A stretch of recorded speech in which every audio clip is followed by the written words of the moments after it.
ስጋዬን የበላ ደሜን የጠጣ ምን አለለ? የዘላለም ሕይወት አለው። ከቅዱስ ቁርባን ከጸሎትና ከአምልኮት የተገኙ ልጆች ገና በሕፃንነታቸው ጸጥ ያሉ የተረጋጉ ሐሳባቸውን የሚሰበስቡ ሲያድጉም በትህትና የሚያድጉ በደንብ የሚሰሙ ጆሮ የተከፈተላቸው ሆነው ይወለዳሉ። አመጋገብህ ላይ ነዋ። ይሄ ፌርማጆ፣ ሞርቶሌላ፣ አሳማ ምናምን እያለ የበላ ሁሉ የወለደው በሙሉ ያንኑ የሚመስል እንስሳ ሆኖ የሚወለዳል። ስጋ ብቻ አሁን ስጋ አይደለም እንበላው፣ ስጋ እንበላለን አይደል? ስጋችን ስጋ ይፈልጋል። ስጋ ስለሆነ እንስሳ ስጋ አይደል የበላው? ስለዚህ እንስሳውን በልተን እንስሳ ብንሆንስ? ያው እኮ እንስሳ ነው እኮ የበላው። ወደ ውስጥ የገባው እንስሳው ነው።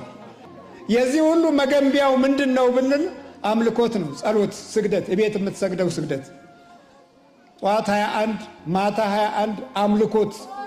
ጆሮዬን ክፈት፣ ልቦናዬን ክፈት፣ ውስጤን ክፈት ብለህ ስትማጸን የዚህ ጊዜ የሚወለደው ምኑ ይሆናል ማለት ነው?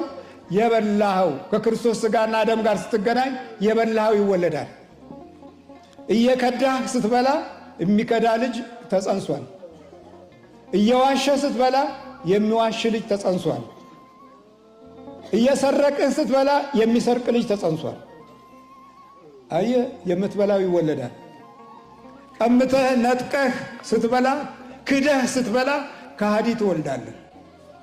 የምትበላው ይወለዳል። ሳትባርክ በላ፣ ያልተባረከ ትውልድ ገጠመህ።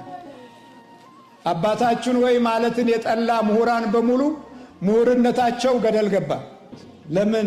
ምን ስለጎደለል ነው? እግዚአብሔርን ስላልሰማን ነው። የዕለት አምልኮት ስለሌለን ነው። ለአንደበታችን ለምንሰማው ነገር ስላልተጠነቀቅን ነው። መሪዎቻችን ቅዱስ ሆነው እንዲወጡ ስላልወለድን ነው። የተባረኩ መሪዎች ለማስገኘት የተባረከ ሕይወትን ስላልኖርን ነው። የተባረኩ አባቶችን ለማስገኘት የተባረከ ቤተሰብ ሳይወለድ ስለቀረ ነው። ምክንያቱም ጣዖት ውስጥ የገባነን በውስጥም በውጭም በቤተ ክህነቱም በቤተ መንግስቱም የሚኖረው ያው ሰው ነው። ያ ሰው እግዚአብሔር በአምልኮት ውስጥ ያስገኘው ሰው ነው ወይስ ዘመን ጊዜ የወለደው ሰው ነው ብለን ስንፈልገው በእውነት አስቸጋሪ ነው።